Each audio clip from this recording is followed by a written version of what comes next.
Hi, Karen Alari again, and continuing on in our beginners series. In the last video, we talked about choosing a reference photo, and we cropped it to the right image size that we wanted. In this video, we're going to talk about transferring that image to the canvas. And there's many ways to do this, and it's entirely up to you how you do it. So I just want to throw out a few ideas for you. The first way would be the one I use now, which I haven't always used. But currently what I do is I take my image in Photoshop and I just size it to the same size as my canvas. So for example, this image right now is 8 by 10 inches, and you can see by these rulers along the side, they're marking out 8 inches to 10 inches. And if I'm going to put this on a 16 by 20 inch canvas, for example, I would change my cropping dimensions down here, and then I would just recrop the photo. Oops, the width is going to be 20, sorry about that, and the height is going to be 16. Okay, so it's the same dimensions as the 8 by 10, but when I do this and recrop it, you can see now my rulers have changed to 16 inches this way and 20 inches this way. And what that does is now I can just leave my image up here on the screen, and while I'm painting and while I'm doing my initial drawing, I can take my physical ruler, hold it up to my canvas, and compare it to these distances. For example, if I want to see where this point is on my canvas, if I go straight up from here, it's at about 8¼ inches in and at about 7½ inches down from the top of the canvas. So then I would take my physical ruler over to my canvas and mark those same dimensions and put a little dot there and begin my drawing that way. I might mark these dimensions where the tree meets the hill. I would probably mark where the hill starts and where this hill starts.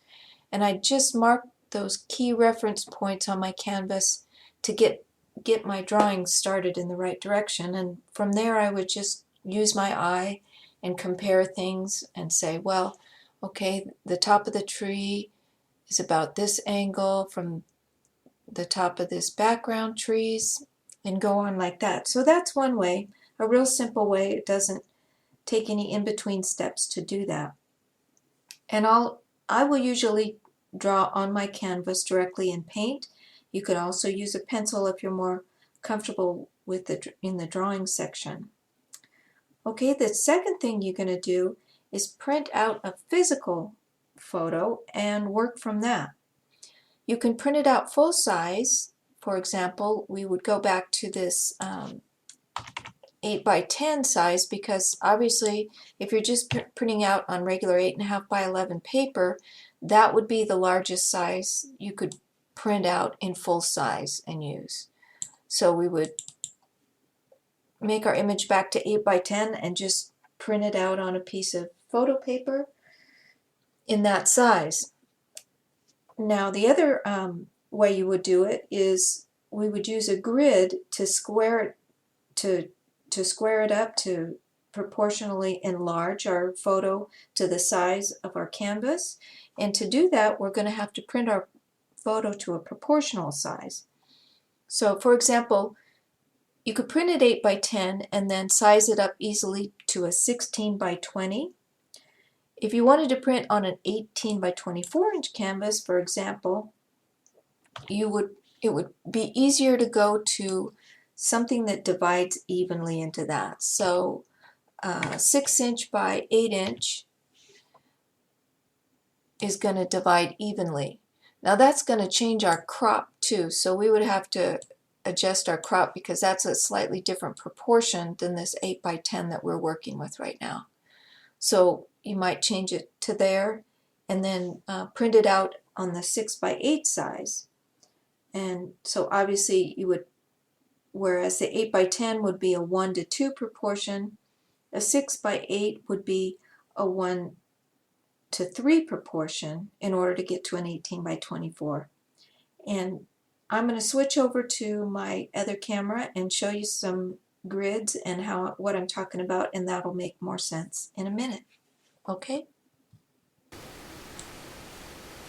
Alright, here we are with our printed out photo, and this is an 8 by 10, and I've just printed it out onto photo paper. And one of the ways that we can transfer that to a canvas is by gridding it up, as it's called, and otherwise proportionally enlarging it using a square grid. And you can do that a couple ways. One way you can do it is to just take your ruler and a Sharpie marker and mark off 1-inch increments and draw your grid right onto your photo paper, which is fine as long as you don't want to keep your photo. Another way I've used in the past is I'll take a piece of transparency film, and this is just a transparency film that I got at the office supply store, and it's used to put on overhead projectors, and it just comes in a clear film like this, and it's right on transparency film. So I took my Sharpie, and I used Sharpie in a couple of different colors and just gridded it out and drew right onto the transparency film. And this is a 1-inch square with a 1/2 inch square in a different color. And what I do with that then is I just take it and lay it right over my photo, and you have to get right to the edge of the photo to be accurate. And then I take a piece of Scotch tape to keep it in place, and I just tape it right to the photo like that for as long as I'm using it. Now I have an automatic grid that's put onto my photo, and then I take my canvas, and imagine this was a 16 by 20 inch canvas because that's what I want to grid my photo up to. So if I'm using these 1/2 inch grid marks that are on this, I'll draw 1-inch grid marks onto my canvas. Just like that. Mark 1-inch grids and draw them right on. Okay? And then I can compare, okay, this hill starts at 1, 2, 3 grids down. I'll go to 1, 2, 3 grids down on my canvas and just draw what's in the grid spaces grid by grid, and you can get there like that. That's one way to do it. And obviously, if you use different grids depending on what size you wanted to go up to. For example, these grids are 3/4 of an inch wide, so if I was going to double the size of that, I could go, if I put 1-inch grids on my canvas and I have 3/4 of an inch grids here, it's going to make my canvas size 1.5 times size bigger. So it's kind of a math problem at that point. But that's how you would use grids. Now you can either do that gridding process directly onto your canvas like that, or what I've done in the past is then go onto drawing paper. If you use graph paper, it already has the grid marks right on it, and then make your drawing right on that paper. Okay, so say now you've got your drawing on the paper, how are you going to get that drawing onto your canvas? So here's your paper, and it's got your drawing on it. So how are you going to get this onto your canvas? Well, there's a couple ways to do it. They make a product called Graphite transfer paper. It comes in a roll. It's kind of like wax paper. It looks like a wax paper roll, and you can buy it at art supply stores. And you just use that like carbon paper. So you would put your canvas down. You'd put this graphite paper down with the graphite side underneath. You put your drawing on it, and then you just draw around it, and it would transfer it to the canvas.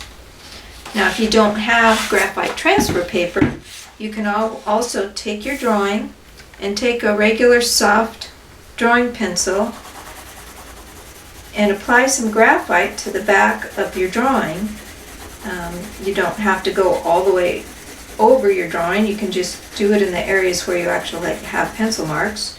But just scribble on some on the back, and then take your canvas and position your drawing on your canvas, and then go over the drawing again like this. And what that does is then transfer it to your canvas, and then once you take your drawing off, you can go back over it to strengthen the lines if you'd like to. You could also go back over it and paint to straighten the lines. One final way that you can do it that's even easier than a square grid is you can do a star grid. So you can either take your Sharpie marker or a piece of transparency and just go corner to corner.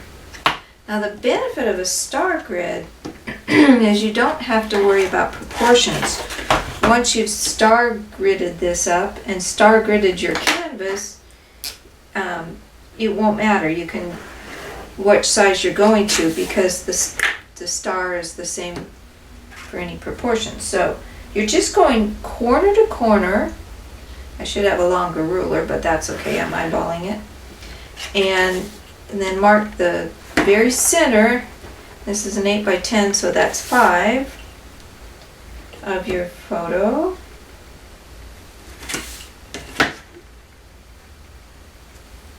And star grids are easier, there's less math involved. And you're going to go right through the center.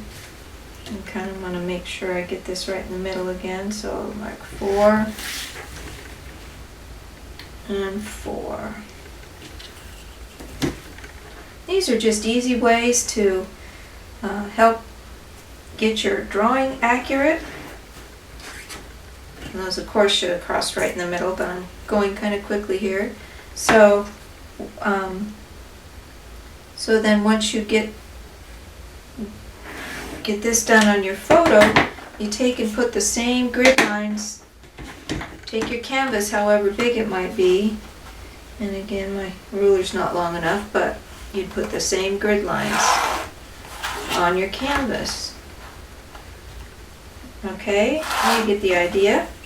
So then you can compare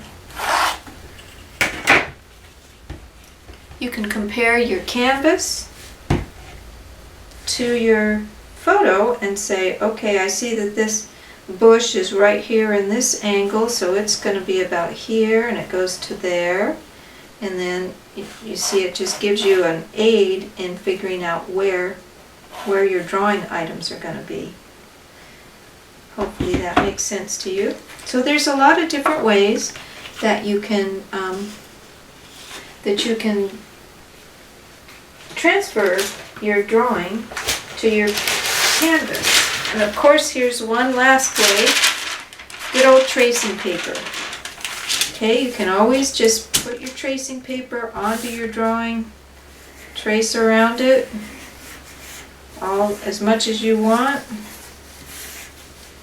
and then you can either use your graphite transfer paper or use the method where you scribble graphite onto the back and then transfer that again to your canvas by going over the same lines that you traced. Okay? And then strengthening them once you get done. So hopefully that makes sense. I mean, there are many ways for us to transfer our drawing to our canvas, and those are just a few.